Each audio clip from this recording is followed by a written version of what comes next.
ஒற்றுமை என்பதே உடன்பாடான கருத்திலே ஒன்றிணைவதுதானே தவிர அனைத்திலும் ஒன்றுபடுவது அல்ல. அனைத்திலும் ஒன்றுபட முடியாது. உடன்பாடான கருத்துக்களிலே தான் ஒன்றுபட முடியும்.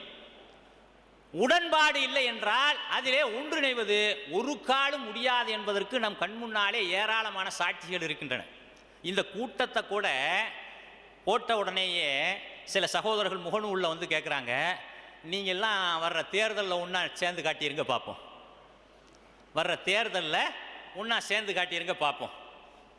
ஒரு ஒற்றுமைக்கான முயற்சியை இங்குள்ள சகோதரர்கள் எடுக்காமல் எங்கிருந்தோ வந்த சகோதரர்கள் இந்த முயற்சியை எடுத்து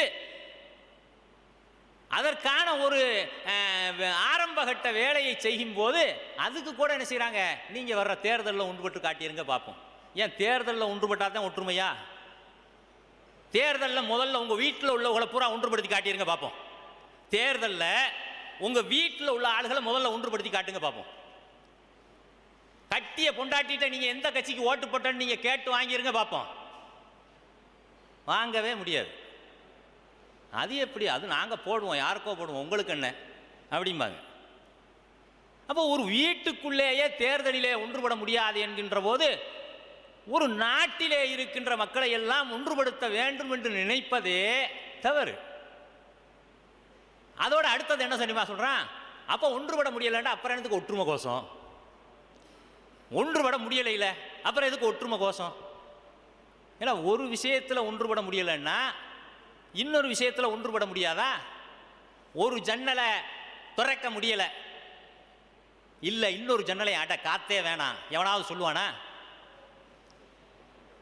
சொல்லுவாங்களா யாராவது? ஒரு ஜன்னல்லையாவது காற்று வரட்டும் துறப்பா அப்படின்னு தான் சொல்லுவாங்க. அப்போ ஒரு விஷயத்திலே ஒற்றுமை முடியவில்லை என்று சொன்னால் இன்னொரு விஷயத்திலே ஒற்றுமை வரலாம். தமிழகத்திலே ஏராளமான விஷயங்களிலே அது போன்று நடந்திருக்கிறது. நான் சொன்ன இந்த 3 விஷயங்களை தவிர திரைப்படங்களை விட்டுருங்க. கட்டாய திருமண பதிவு சட்டத்திலே இந்த சமூகம் ஒன்றாக நின்று குரல் கொடுத்தது. இந்த திருச்சிக்கு பக்கத்திலே இருக்கிற அந்த பெரம்பலூரில் திருமணத்தை தடை செய்த போது எல்லாரும் ஒன்றுபட்டு குரல் கொடுத்தார்கள்.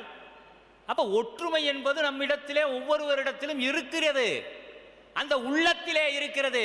ஆனால் அந்த உள்ளத்திலே என்ன சொல்கின்றது என்று சொன்னால், எங்க தலைமையில தான் ஒற்றுமை வரும், எங்க தலைமையில தான் ஒற்றுமை வரும், எங்க பின்னாடி வாங்க.